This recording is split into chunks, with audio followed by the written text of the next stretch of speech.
Ang mga mamahaling champagne ay malayang dumadaloy na parang tubig sa rooftop party ng Widmore Estate.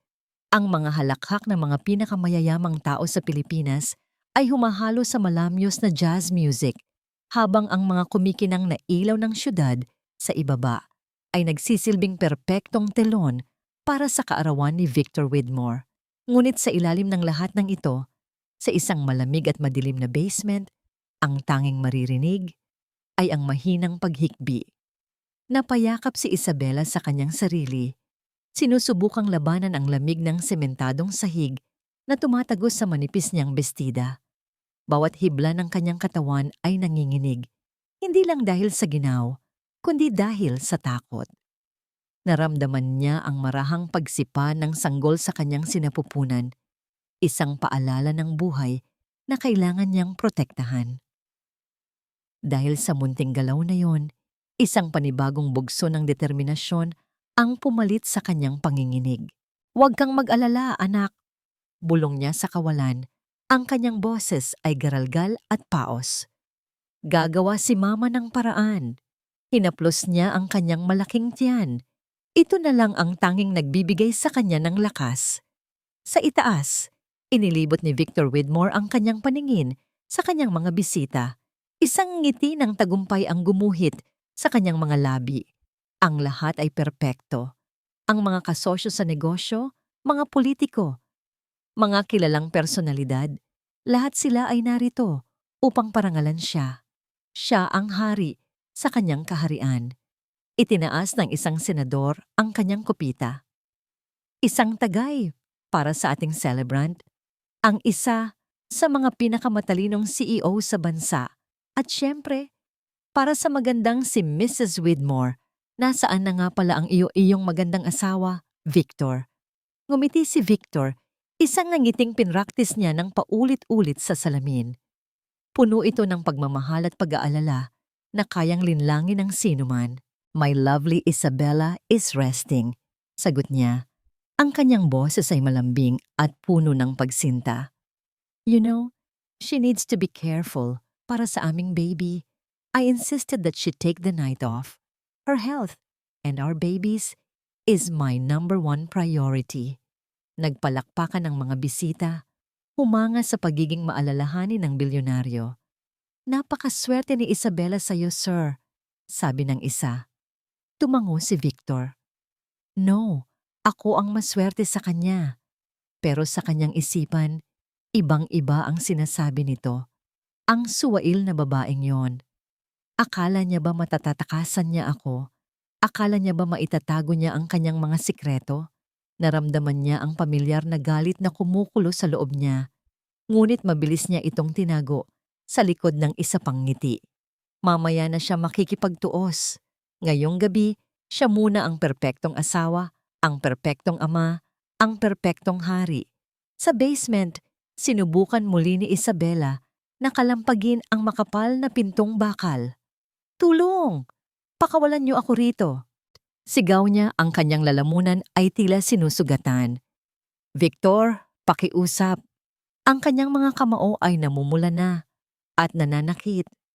Ngunit wala siyang pakialam. Paulit-ulit siyang sumigaw hanggang sa maubusan siya ng lakas. Napasandal na lamang siya sa pinto, humihingal, habang ang mga luha ay muling dumadaloy sa kanyang mga pisngi. Ang malakas na tunog ng musika mula sa itaas ay tila isang insulto, isang panunuya sa kanyang sitwasyon. Doon, nagdiriwang sila. Dito, unti-unti siyang namamatay. Samantala, sa isang tahimik na service hallway, maingat na bitbit ni Lily Carter ang isang malaking itim na trash bag. Ito ang huling basura na kailangan niyang ilabas para sa gabing iyon. Tahimik ang pasilyo, malayo sa ingay ng party. Tanging ang ugong ng aircon at ang tunog ng kanyang mga sapatos ang maririnig. Habang papalapit siya sa pinto palabas, may narinig siyang kakaiba. Isang mahinang tunog. Huminto siya. Pinakinggan niyang mabuti. Baka hangin lang o tunog ng kung anong tubo. Ngunit muli niya itong narinig. Isang tunog na tila Isang hikbi. Nangunot ang kanyang noo. Dahan-dahan siyang naglakad, palapit sa pinanggagalingan ng tunog. Isang kulay abong pinto na bakal sa dulo ng pasilyo. Ang pinto papunta sa basement. Alam niyang bawal pumunta doon. Iyon ang mahigpit na utos ni Mateo, ang head of security. Ngunit may kung anong pumipigil sa kanya na umalis. Isang bagay sa tunog na yon ang nagpapaalala sa kanya ng isang bagay na matagal na niyang gustong kalimutan. Lumapit pa siya ng kaunti. Ang kanyang puso ay nagsimulang tumibok ng mas mabilis. Ipinikit niya ang kanyang mga mata para mas mapakinggan ang tunog. At doon, sa gitna ng katahimikan ng pasilyo at ng malayong ugong ng kasiyahan, narinig niya ito ng malinaw. Hindi ito hangin, hindi ito tubo. Ito ay ang boses ng isang babae. At ang sinasabi nito ay isang salita lang, paulit-ulit, na halos pabulong na sa kawalan ng pag-asa. Tulong! Napahawak si Lily sa kanyang bibig, nanlalaki ang mga mata. Dahan-dahan niyang idinikit ang kanyang tainga sa malamig na bakal ng pinto. Tulong! Pakiusap! Tulungan niyo ako! Parang may sariling buhay ang tubig na umaagos mula sa gripo habang naghuhugas ng mga pinggan si Lily. Ang ingay ng mga kubyertos na nagkikiskisan at ang tawanan ng ibang mga katulong ay tila nasa malayo. Ang naririnig lang niya ay ang paulit-ulit na bulong mula sa likod ng bakal na pinto. Tulong!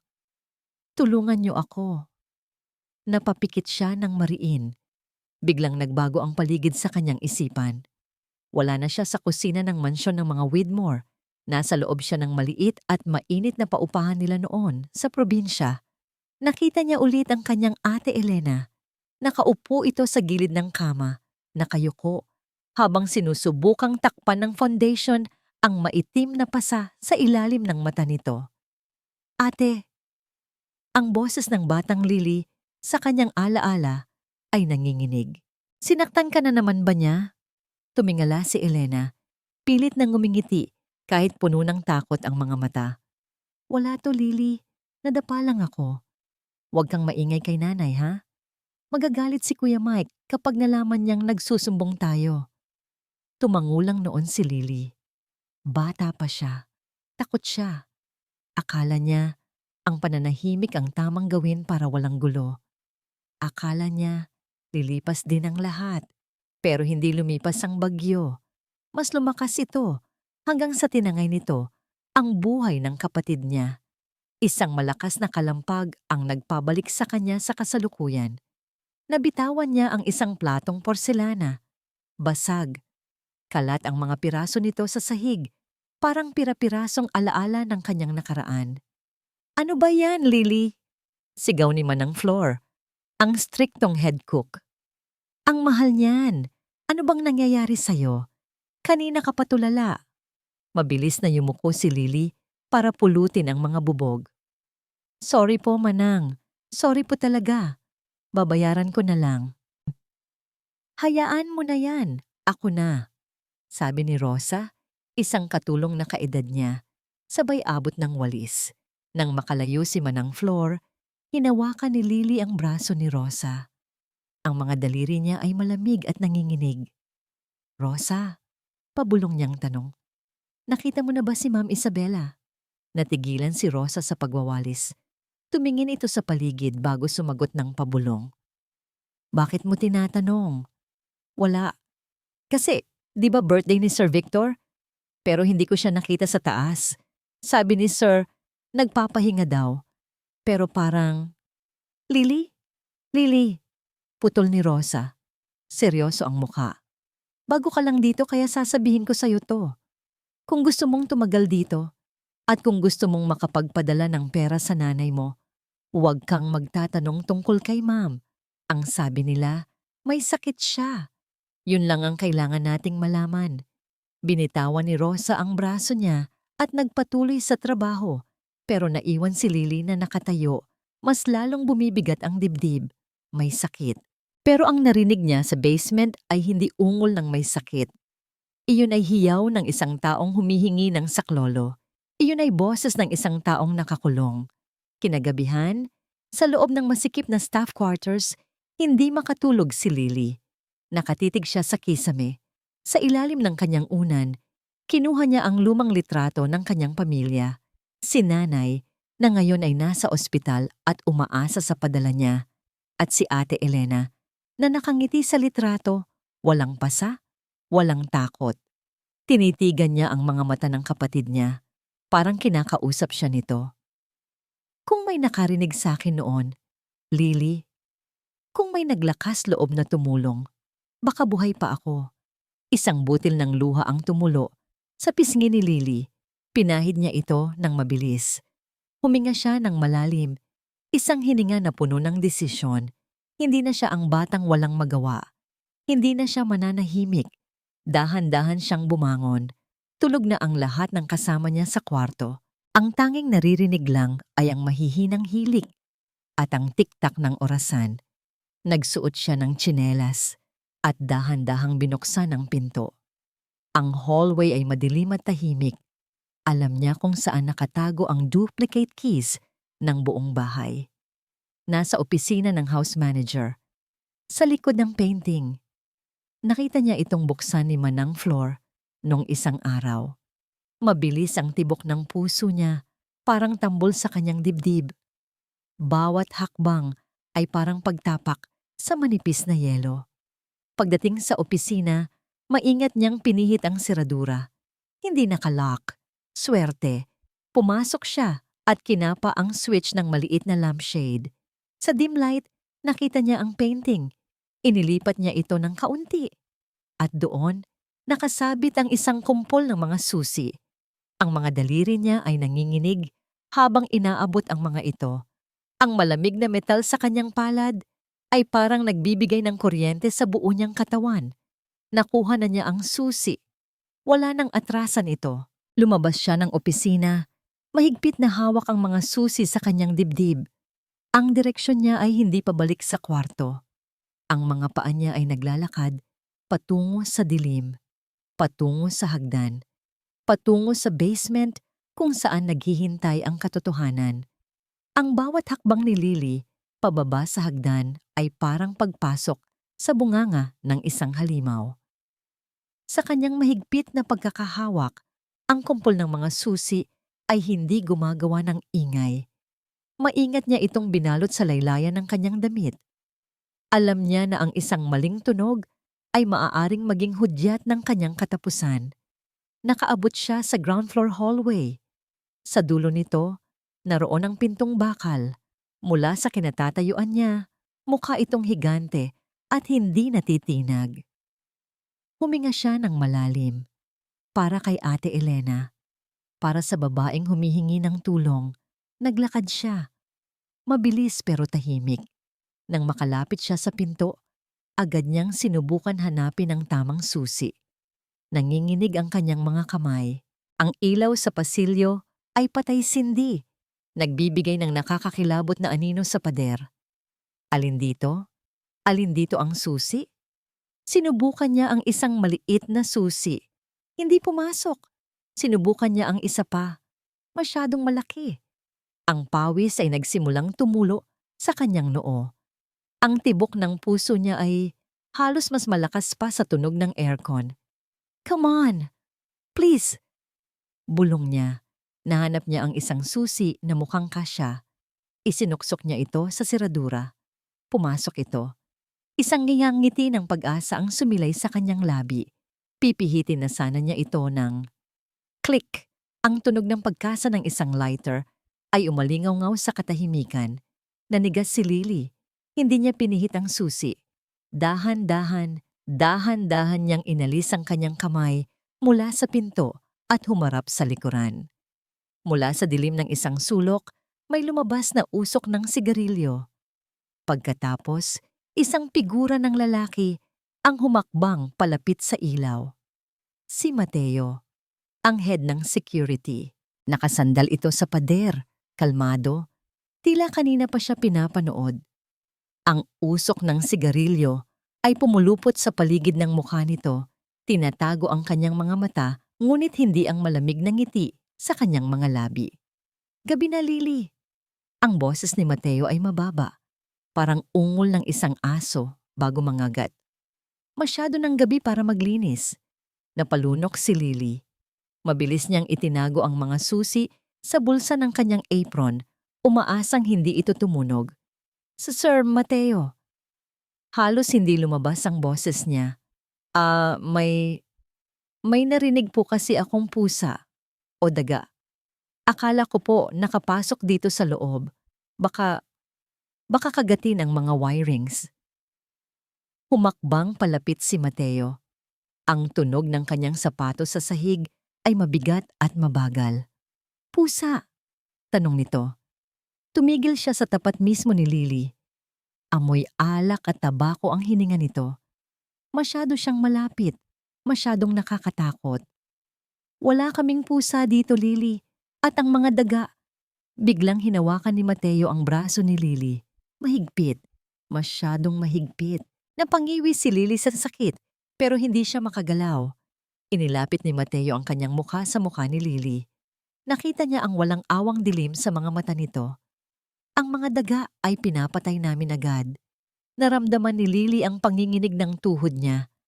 Gusto niyang sumigaw, pero walang boses na lumalabas. Ang basement na ito, patuloy ni Mateo, mas sumigpit pa ang hawak sa braso niya, ay off-limits, hindi dahil madumi, kundi dahil delikado. Maraming aksidente ang nangyayari sa mga taong masyadong mausisa. Binitawan siya ni Mateo ng padabog.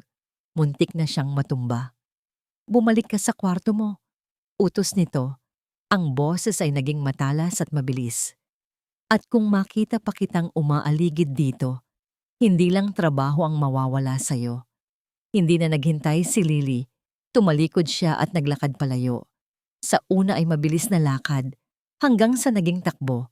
Hindi siya lumingon hanggang sa makarating siya sa likuan ng hagdan. Doon, sumandal siya sa pader, habol ang hininga. Ang braso niya ay namumula kung saan siya hinawakan ni Mateo. Ang mga susi sa bulsa niya ay parang bumibigat ng 1 tonelada. Sumilip siya pabalik. Nakita niya si Mateo na nakatayo pa rin sa tapat ng pintong bakal, nakahalukip-kip, nakabantay, napahawak si Lily sa kanyang dibdib.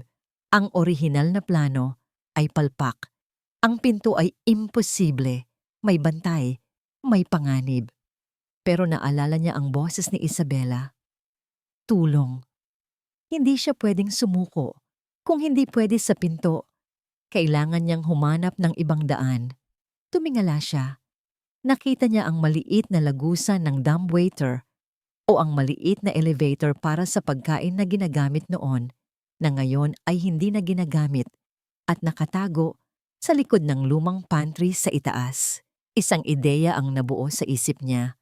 Mapanganib, masikip, pero ito na lang ang tanging pag-asa. Madilim, malamig, at tahimik. Nawala na ang ingay ng musika sa itaas. Siguro ay tapos na ang party. Siguro ay natutulog na silang lahat sa malambot nilang mga kama. Habang si Isabela ay nakaupo sa sahig, yakap ang kanyang mga tuhod. Hinaplos niya ang kanyang tiyan. Parang bumagal ang galaw ng kanyang baby. Marahil ay gutom na rin ito. Marahil ay pagod na rin itong lumaban, katulad niya. Sorry anak. Bulong niya, ang luha ay tuyo na sa kanyang mga pisngi. Patawarin mo si Mama, wala akong kwenta. Ipinikit niya ang kanyang mga mata. Hinihintay na lang ang pagbukas ng pinto. Hinihintay si Victor. Hinihintay ang sakit. Pero hindi sa pinto nanggaling ang ingay. Krit, krat. Napadilat si Isabela. Tumingin siya sa paligid. Galing sa dingding sa likuran ng mga lumang istante ang tunog. Parang may kinakalmot. Parang may daga sa loob ng pader. Bumilis ang tibok ng puso niya.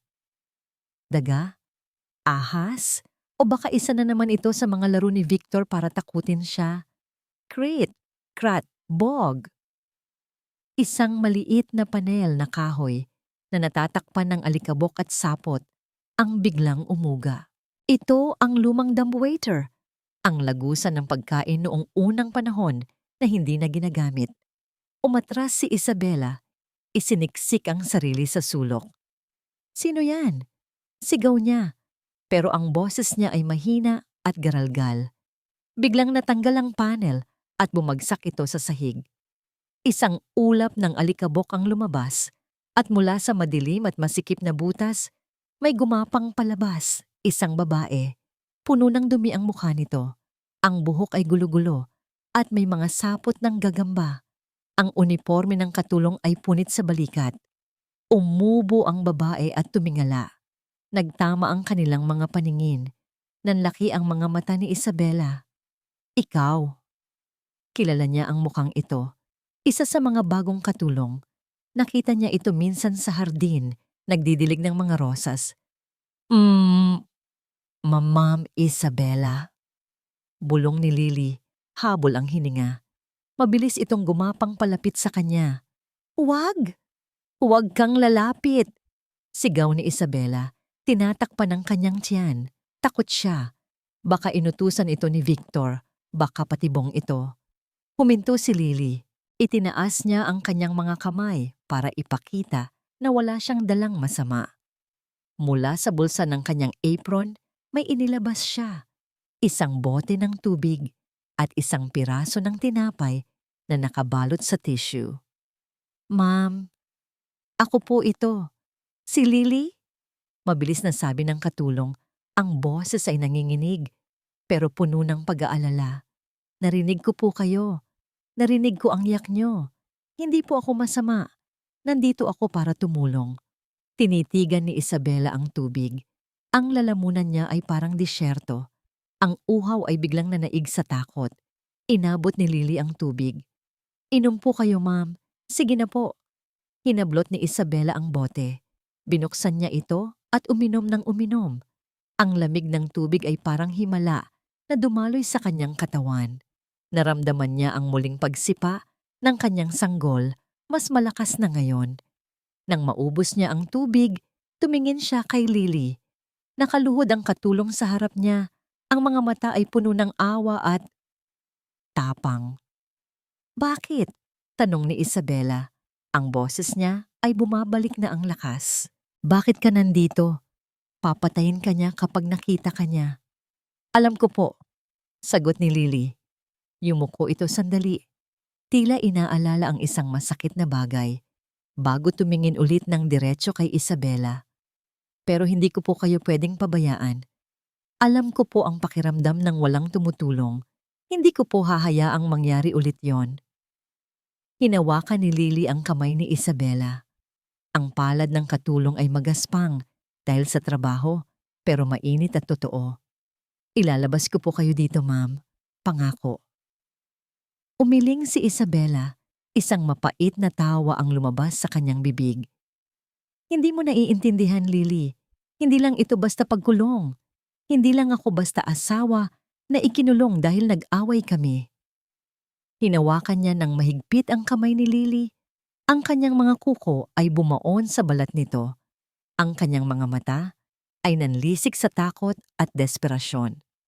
Kailangan mong malaman ang totoo. Bulong ni Isabela, papalapit sa mukha ni Lily. Dahil kung ilalabas mo lang ako, hahanapin niya tayo at papatayin niya tayong lahat. Tumingin si Isabela sa madilim na sulok ng basement bago ibinalik ang tingin kay Lily. Ang demonyong yon. Hindi lang siya pumapatay ng tao, pumapatay siya ng kinabukasan. Nanuyo ang lalamunan ni Lily habang nakikinig. Ang lamig sa basement ay tila sumuot hanggang sa kanyang mga buto. Pero hindi ito dahil sa aircon. Ito ay dahil sa mga salitang lumalabas sa bibig ni Isabela. Akala ko rin noong una, simpleng negosyo lang. Nanginginig na kwento ni Isabela. Ang mga mata niya ay nakatitig sa kawalan.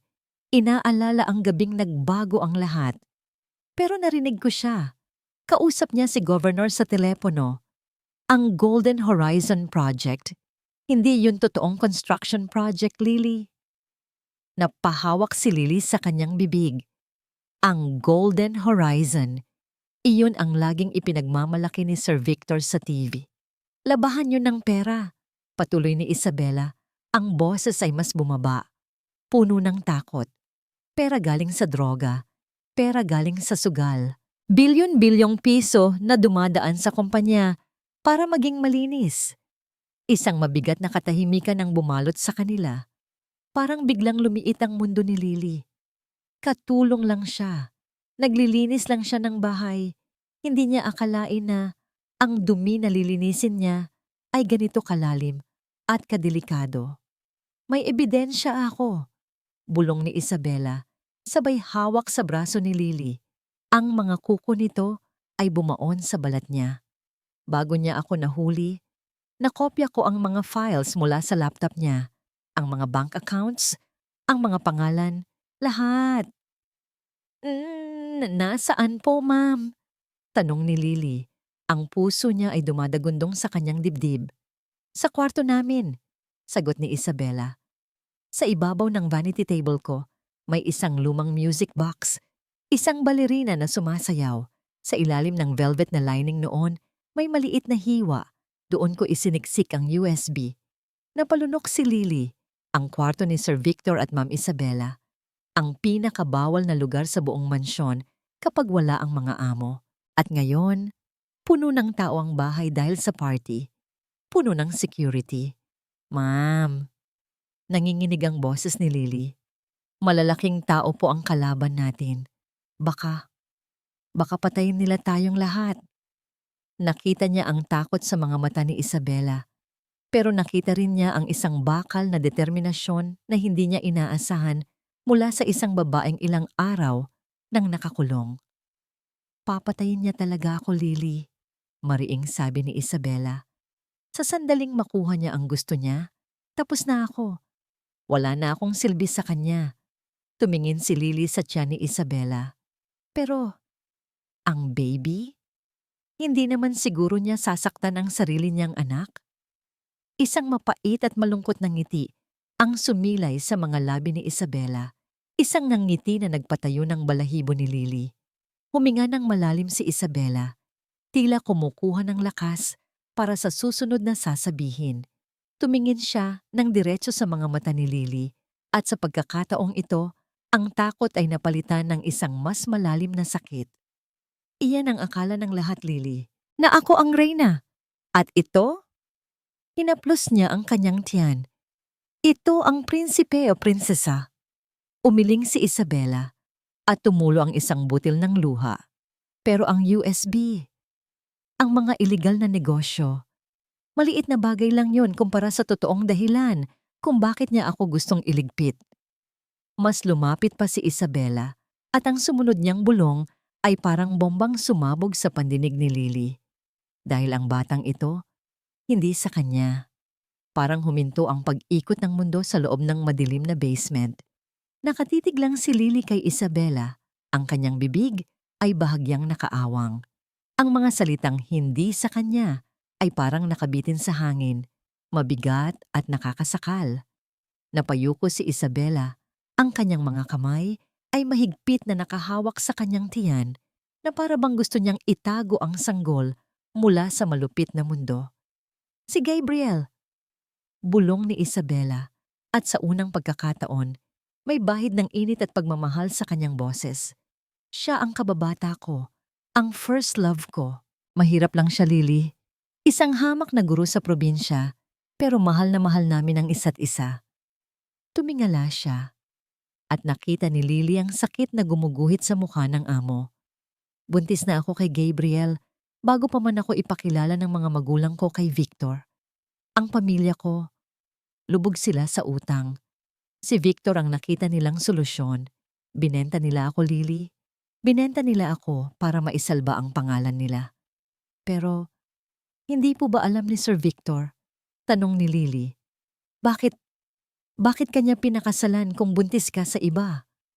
Isang mapaklang tawa ang kumawala sa mga labi ni Isabela. Tawang walang halong saya. Dahil kailangan niya ng tropeo, kailangan niya ng image. Tumayo si Isabela kahit hirap na hirap at lumapit sa maliit na siwang ng ilaw. Ang mga business partners niya, ang mga politiko na binabayaran niya, gusto nila ng family man, Gusto nila ng isang lalaking matatag, may magandang asawa, at may tagapagmana. Isa akong prop sa entablado niya, Lily. Hinawakan ni Isabela ang rehas ng pintong bakal. Alam niya mula sa simula na hindi kanya ang batang ito at tinanggap niya yon. Pansamantala, nanlamig si Lily. Anong ibig niyong sabihin? Humarap si Isabela kay Lily. Ang takot sa kanyang mga mata ay totoo at nakakapangilabot. Ang plano niya, pagkapanganak ko. Nabasag ang boses ni Isabela. Pagkapanganak ko, magkakaroon daw ng aksidente, isang car accident o baka sunog. Mamamatay kaming dalawa ng anak ko. Napasinghap si Lily. Diyos ko po. Magluluksa siya sa harap ng mga kamera. Patuloy ni Isabela. Ang mga luha ay muling umaagos. Makukuha niya ang simpatiya ng buong bansa. Siya ang magiging kaawa-awang biyudo. At kapag nakuha na niya ang awa at tiwala ng publiko, saka siya magpapakilala ng bagong tagapagmana. Isang batang ampon o baka anak niya sa labas, nahuhubugin niya ayon sa gusto niya. Napahawak si Lily sa pader para suportahan ang sarili. Ang kasamaan ni Victor Widmore ay hindi lang basta kasakiman.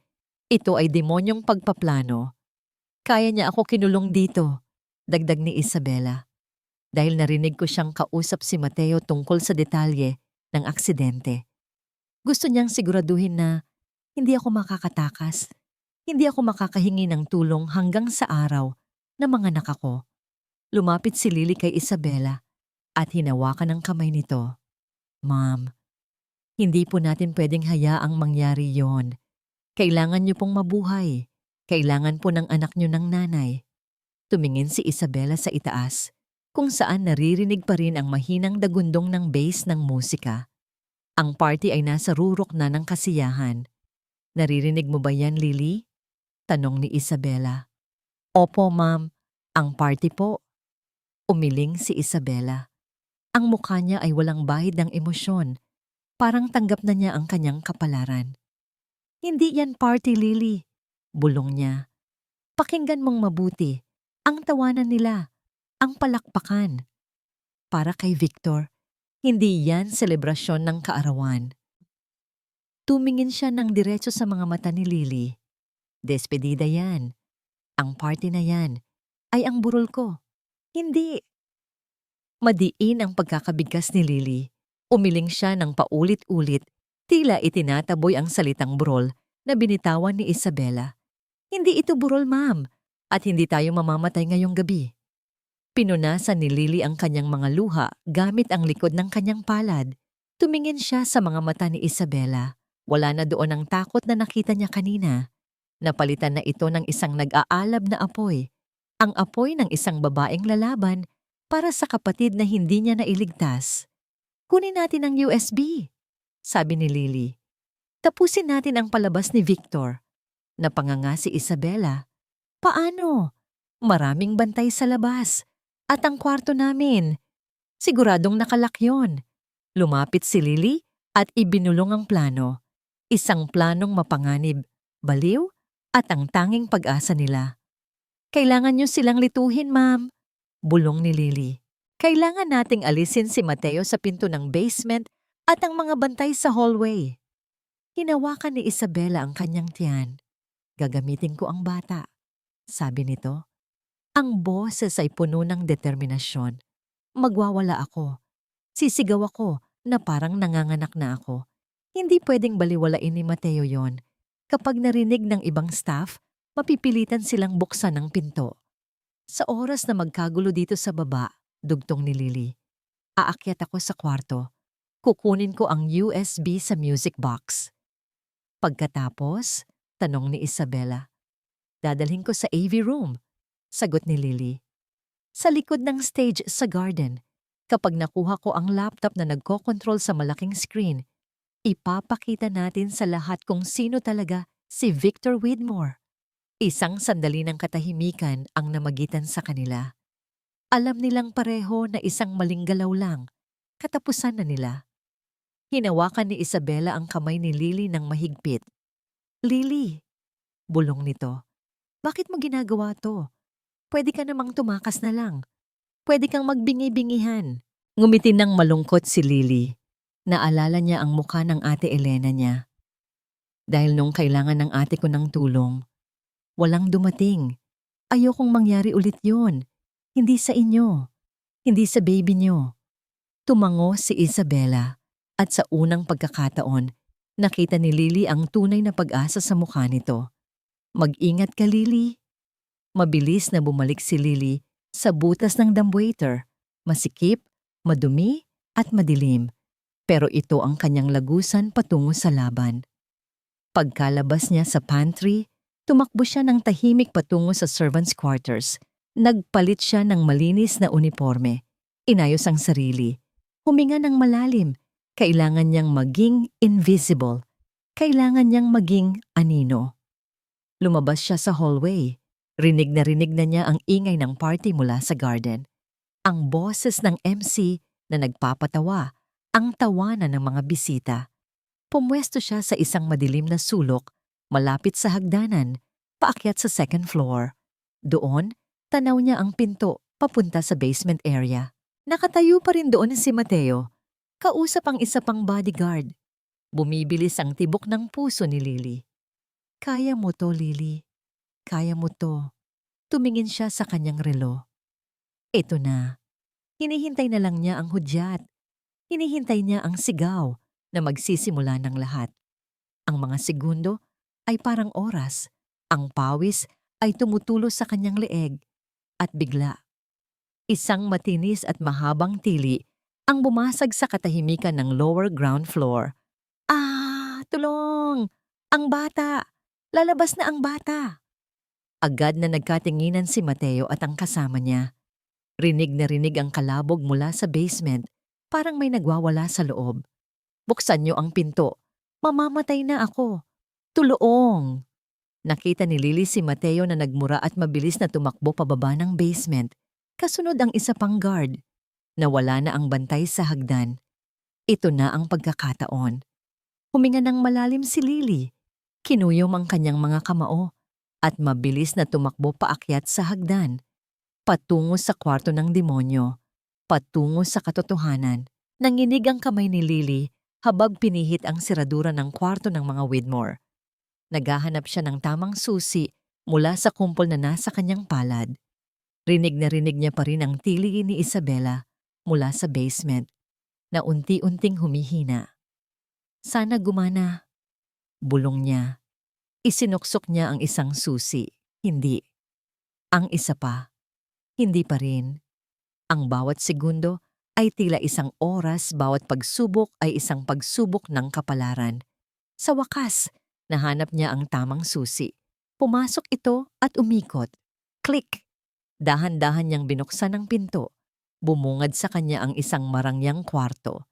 Hindi tulad ng inaasahan niyang madilim at puno ng lihim. Maliwanag ito at puno ng mga mamahaling gamit. Ang silid ay amoy mamahaling pabango at kaunting amoy gamot.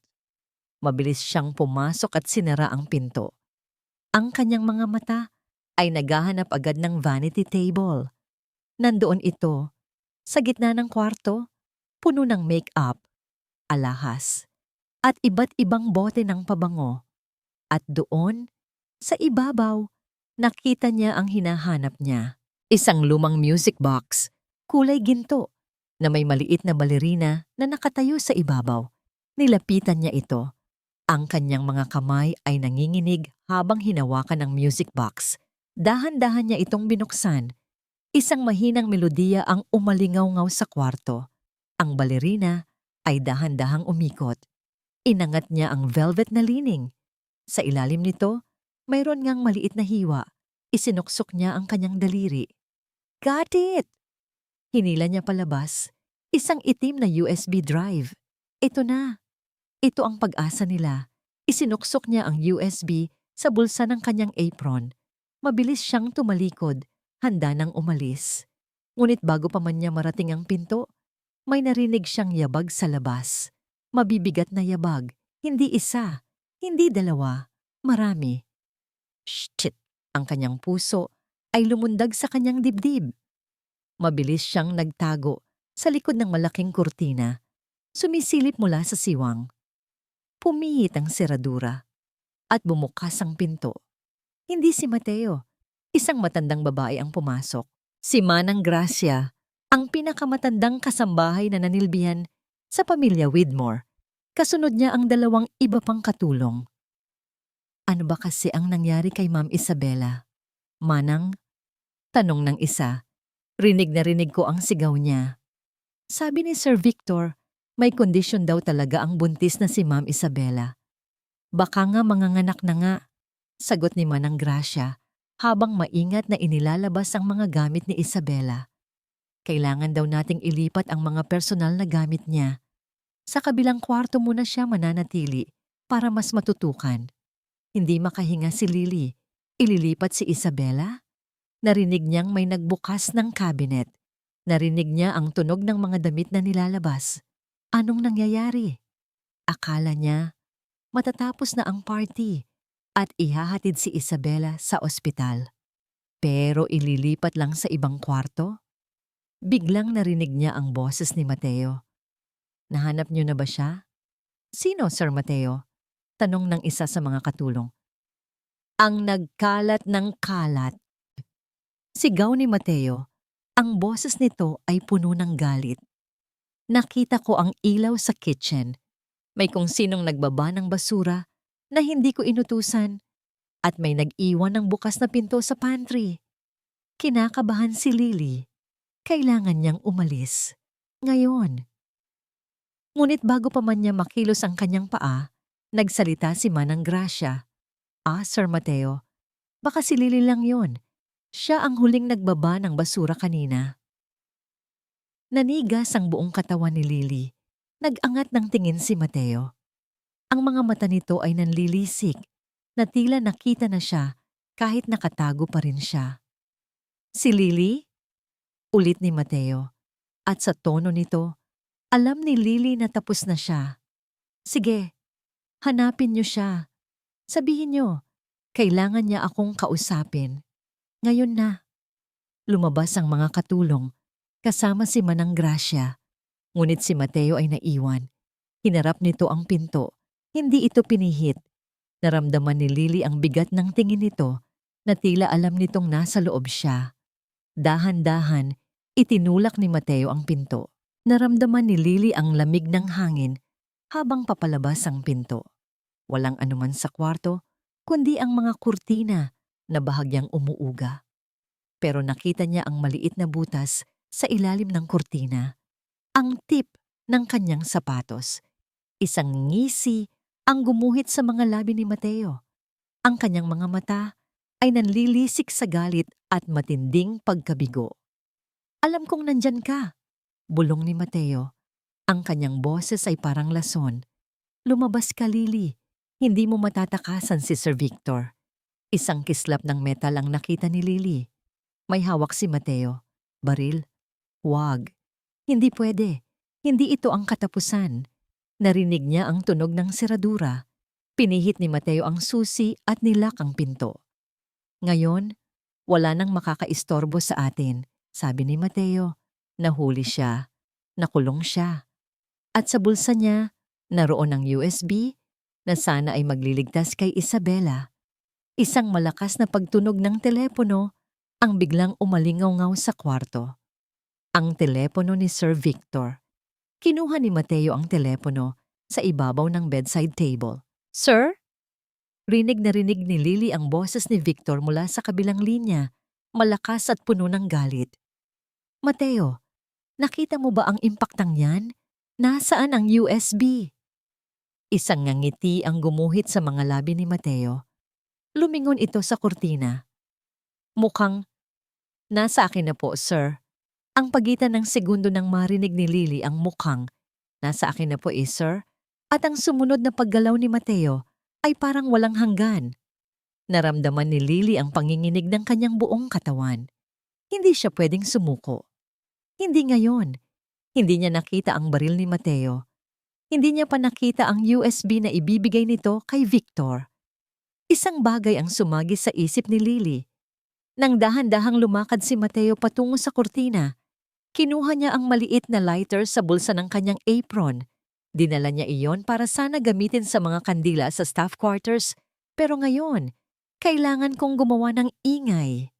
Kaguluhan. Bago pa man makarating si Mateo sa kinalalagyan niya, mabilis na lumabas si Lily. Hindi siya tumakbo palabas ng pinto.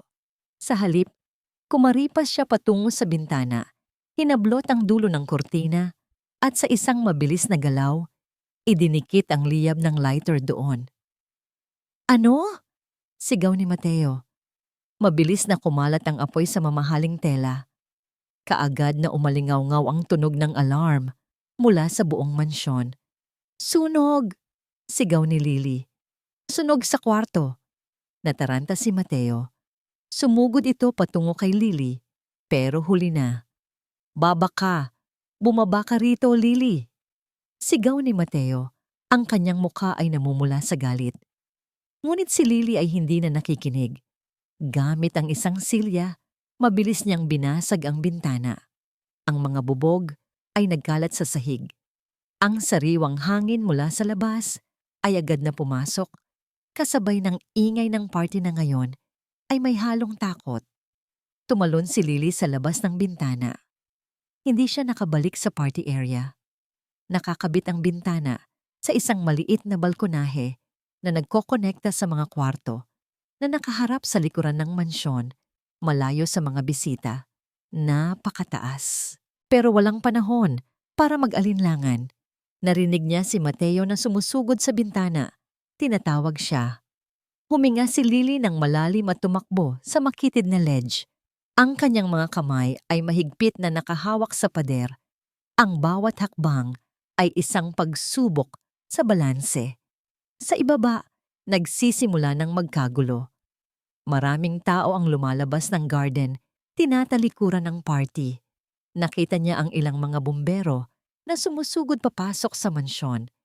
Kailangan ko ang AV room. Alam niya kung nasaan ang AV room. Malapit iyon sa stage sa garden, sa likod ng malaking LED screen na ginagamit para sa mga presentasyon. Nagpatuloy siya sa pagtakbo, lumipat sa kabilang balkonahe, at lumusong sa isang hagdanan ng maintenance. Ang kanyang puso ay halos sumabog sa kanyang dibdib. Narinig niya ang boses ni Victor mula sa party area. Huwag kayong mag-alala, mga kaibigan. Kontrolado ito. Isang maliit na aberya lang.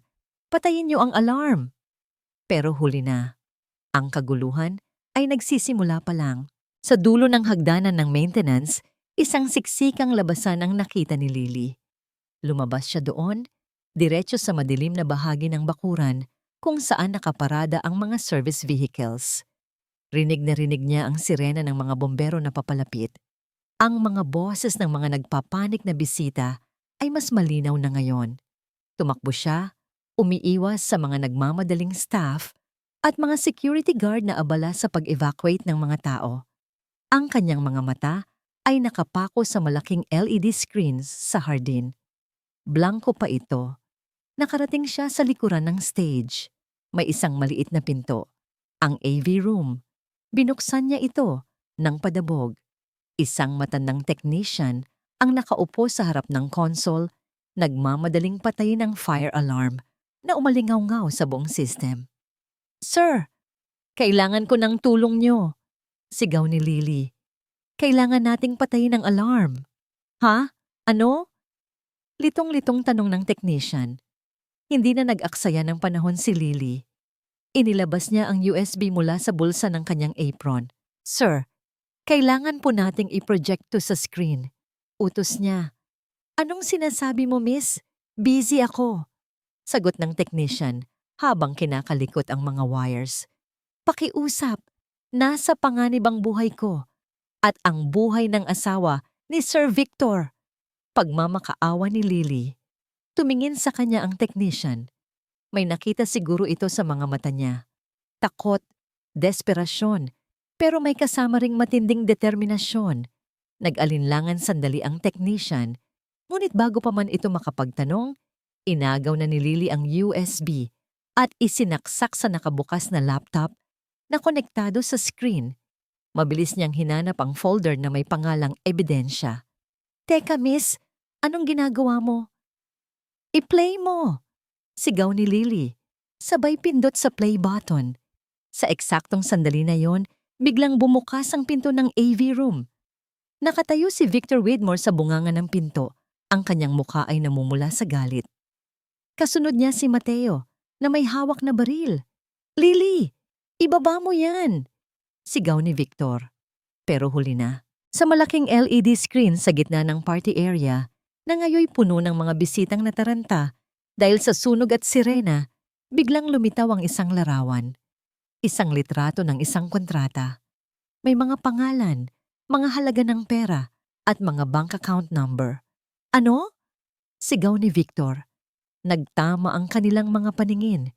Si Lily ay nakatayo sa harap ng laptop, puno ng pawis at alikabok. Ngunit ang kanyang mga mata ay nag-aapoy sa katapangan. Sa screen, nagsimulang umikot ang iba't ibang dokumento. Mga email, mga recording ng tawag, mga ledger. Ang bawat isa ay nagpapakita ng ebidensya ng malawakang money laundering at illegal na transaksyon. Nagsimulang magkagulo ang mga tao sa labas. Ang mga bisita ay nagsimulang magbulungan. Pagkatapos ay nagsimulang sumigaw. Anong ibig sabihin nito, Victor? Sigaw ng isang politiko. Ito ang proyekto niyo, Victor? Hindi Golden Horizon, kundi Golden Bribe? Sigaw naman ng isa pang kasosyo. Hindi na ininda ni Lily ang baril na nakatutok sa kanya ni Mateo. Tumingin siya sa screen at sa gitna ng lahat ng ebidensya, lumitaw ang isang file na may pamagat na Isabella's Fate M3. I-play mo yan, Lily. Isang boses ang narinig niya. Lumingon si Lily, si Isabella. Nakatayo si Isabella sa gitna ng mga bisita. Ang kanyang damit ay gusot, ang buhok ay gulo-gulo. Pero ang kanyang mga mata ay nanlilisik sa galit at kapangyarihan. Wala na ang takot. May kasama siyang 2 bombero na tila sinusuportahan siya. Mukhang siniguro ng mga bombero na ligtas siya sa basement. Play it, Lily! Utos ni Isabella. Itinaas ang kanyang kamay at itinuro si Victor. Ipakita mo sa kanila kung sino talaga ang halimaw na yan. Pinindot ni Lily ang play button. Ang audio recording ay umalingaw-ngaw sa buong hardin. Ang boses ni Victor, malinaw na malinaw. Hindi na kailangan ng 2. Masyadong maraming gulo. Siguraduhin mong mukhang aksidente. Ang bata, kayang palitan. Pero ang pangalan ko, hindi. Nag-echo ang boses ni Victor sa buong hardin. At sa mga huling salitang iyon, bumalik ang ingay ng party. Ngunit ngayon, hindi na ito tunog ng kasiyahan. Ito ay tunog ng pagkasuklam. Tunog ng galit. Ang mga mata ni Victor ay nanlisik. Itinuro niya si Isabella.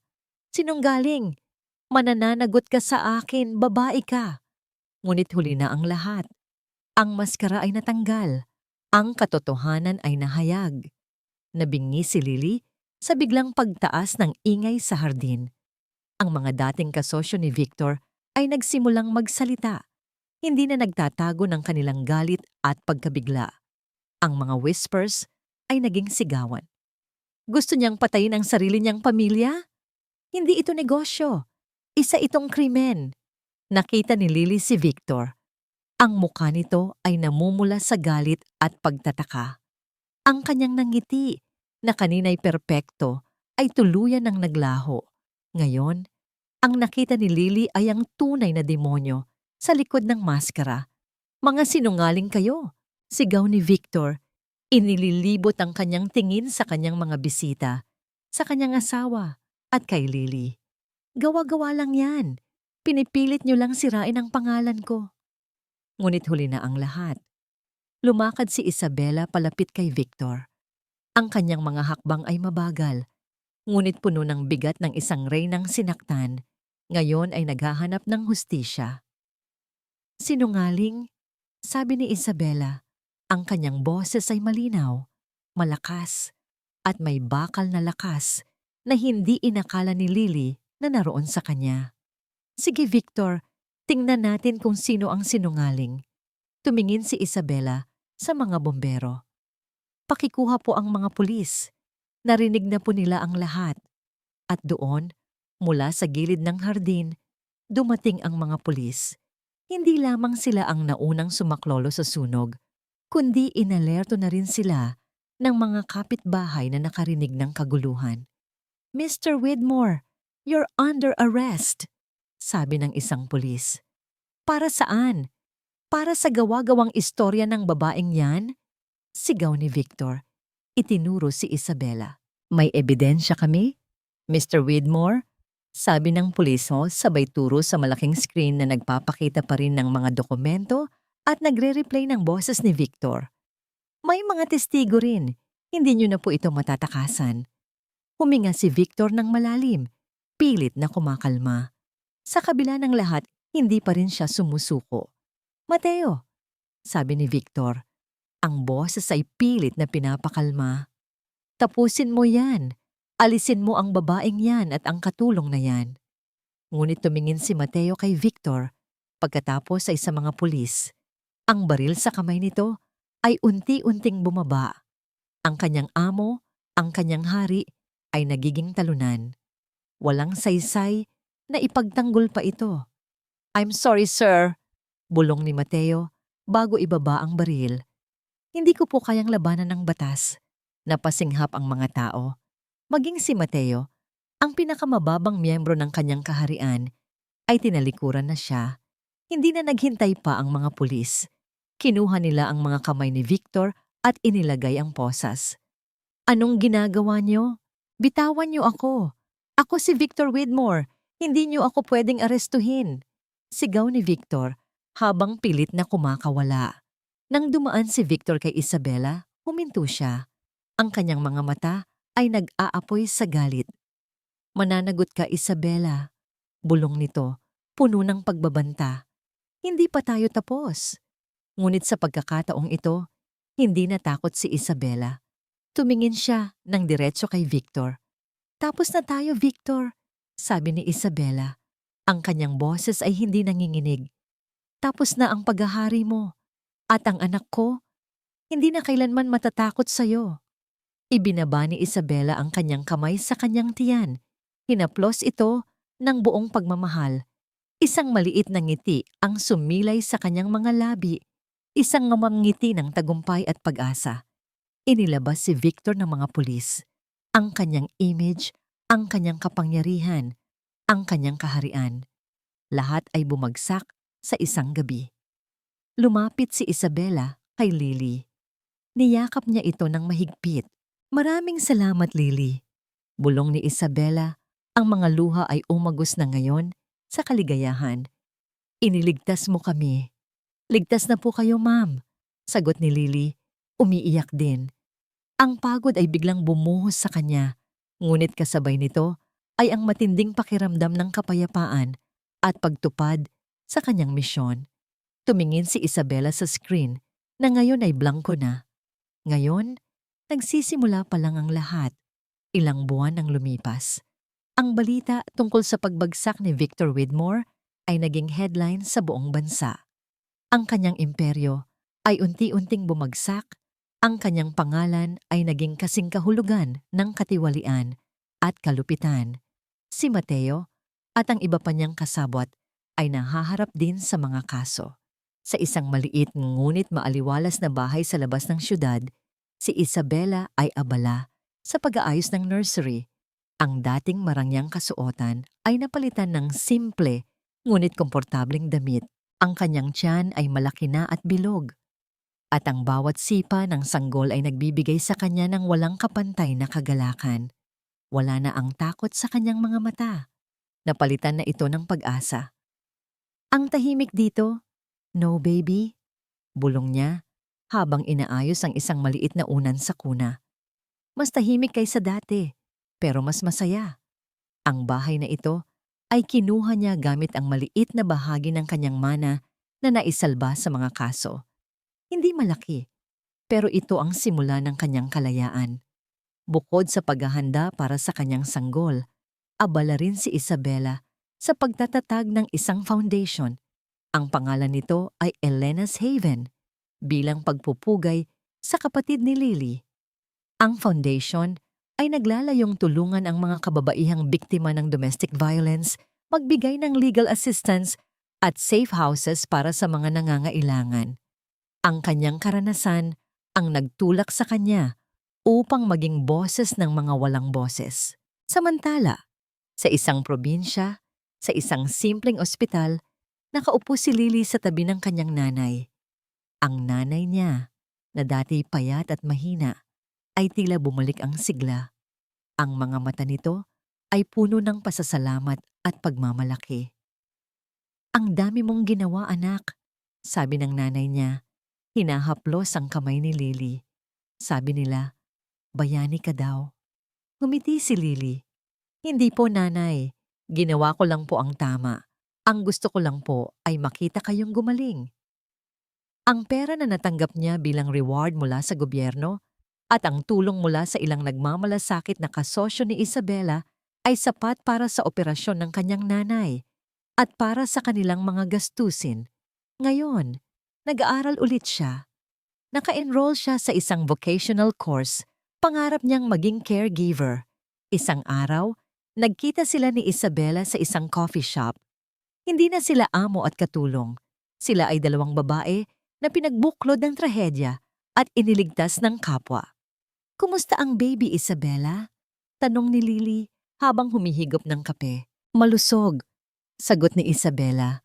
Ang kanyang mga mata ay nagniningning. Sipa ng sipa, parang gusto nang lumabas.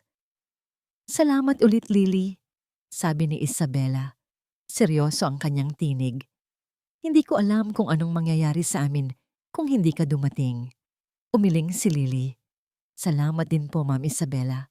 Dahil po sa inyo, nagkaroon ako ng lakas. Dahil po sa inyo, nailigtas ko rin ang sarili ko at ang alaala ng ate ko." Nagtagal sila sa coffee shop. Nagkwentuhan tungkol sa kanilang mga plano, sa kanilang mga pangarap. Ang kanilang mga nakaraan ay puno ng sakit, ngunit ang kanilang hinaharap ay puno ng pag-asa. Nang magpaalam sila, niyakap ni Isabela si Lily ng mahigpit. "Dadalaw kayo sa akin at sa baby, ha?" "Opo, ma'am," sagot ni Lily, sabay ngiti. "Pangako." Umuwi si Isabela sa kanyang maliit na bahay. Lumabas siya sa kanyang hardin, kung saan nagsisimula ng mamulaklak ang mga rosas. Hapon na, ang araw ay unti-unting lumulubog sa kanluran, nagbibigay ng gintong kulay sa kalangitan. Hinaplos niya ang kanyang tiyan. Ang sanggol sa kanyang sinapupunan ay tahimik na ngayon, tila natutulog. Tumingala siya sa kalangitan. Ang mga bituin ay nagsisimula ng lumiwanag. Alam niya na hindi magiging madali ang lahat. Maraming hamon pa siyang haharapin bilang isang single mother. Maraming hadlang pa sa kanyang bagong buhay. Ngunit hindi na siya nag-iisa. Mayroon na siyang boses, mayroon na siyang lakas. At higit sa lahat, mayroon na siyang kalayaan. Inilagay niya ang kanyang kamay sa kanyang tiyan. Naramdaman niya ang isang maliit na sipa. Isang sipa ng buhay. Isang sipa ng pag-asa. Ngumiti si Isabela. Ang kanyang mga mata ay puno ng hinaharap. Ang kanyang puso ay puno ng kapayapaan. "Maligayang pagdating sa mundo, anak," bulong niya. "Maligayang pagdating sa isang bagong simula."